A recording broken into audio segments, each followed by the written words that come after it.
So this encounter happened many years ago, and I was very young. It was in 2001 or 2002, and I was 11 or 12 years old at the time. My uncle was interested in purchasing some land near Red Oak, Oklahoma.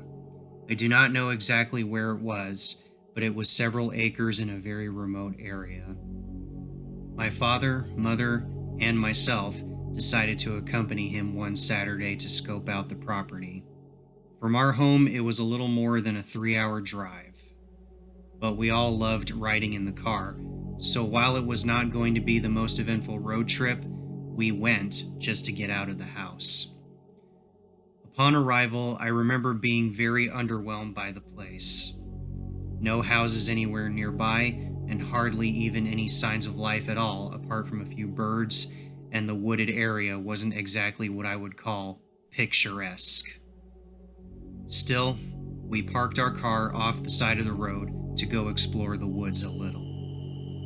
My uncle was talking about buying the land for hunting, which is not really my cup of tea. As we walked through the woods, it was a very nice day, but still, something felt off. Everyone in our group remarked about the eerie feeling, but my dad and uncle seemed to laugh it off. My mom had goosebumps and kept looking over her shoulder, which made me on edge too. She was very insistent that it was weird and that she wanted to leave, saying it felt like she was being watched.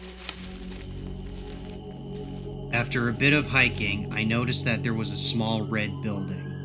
I've seen bigger storage sheds in the suburbs, but this one, it looked well built. My uncle said there was nothing about it on the listing, so we went to peek inside.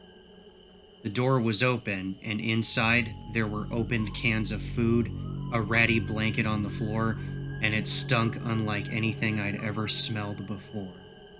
Following this discovery, we all agreed it would be best to get back to the car if there was some crazy hermit living in the woods. Only issue, we had walked pretty far into the woods and now we weren't exactly sure which direction was the correct one. The eerie feeling really amped up and we were all on edge. We ended up trekking another mile before we finally found the road, but we were further down from where we had parked the car. Well, at least we could just follow the road now. Walking along the road, we came across a truly unsettling sight. Right in the middle of the asphalt was a dark, gray cat on fire. I have no idea why a cat was out in the middle of nowhere or how it came to be killed and set on fire. Obviously, this had just happened, but there was no one in sight. Naturally, we ran the rest of the way to the car. When we got to the car, there was a huge scratch in the paint all down the side of it from hood to trunk.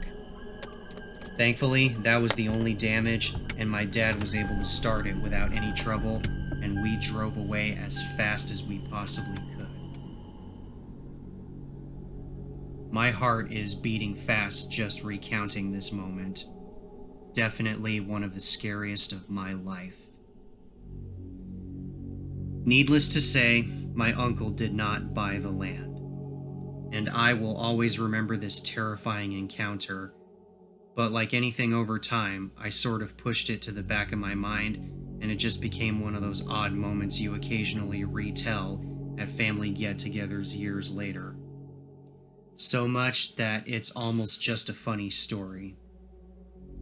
The reason I'm sharing this is because I was reminded of it last night while I was binge watching some episodes of BuzzFeed Unsolved on YouTube, when they shared the story of a family that disappeared in the same area while also looking at some land for sale.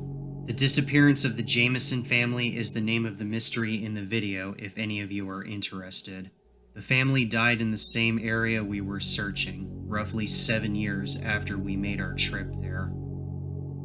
There are many theories about their deaths, including the allegations of some sort of cult in the area, complete with something about dead cats.